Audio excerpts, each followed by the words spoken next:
पण ती बातमी टीव्हीलाच बघितली की काही लोकांनी असं सांगितलं की तिथं बंदी घातली तर ज्यांनी बंदी घातली त्यांच्या ऑफिस समोर जाऊन आम्ही ते विक्रीची व्यवस्था करणार.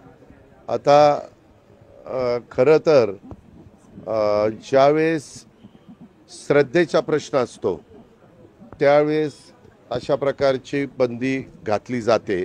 उदाहरणार्थ आषाढी एकादशी असेल, महाशिवरात्र असेल, महावीर जयंती असेल, अशा काही महत्त्वाच्या दिवस असतात त्यावेळेस. आता स्वातंत्र्य दिन हा देशाला स्वातंत्र्य मिळून 78 वर्ष होत आहेत. आपल्या देशामध्ये आपल्या राज्यामध्ये काही जण शाकाहारी आहेत, काही जण मांसाहारी आहेत. आता तुम्ही जर कोकणात गेला तर कोकणात साधी भाजी करताना पण तिथं सोळे, सुकट, बोंबील असलं काही काही त्याच्यामध्ये घालतात. तो त्यांचा आहार आहे.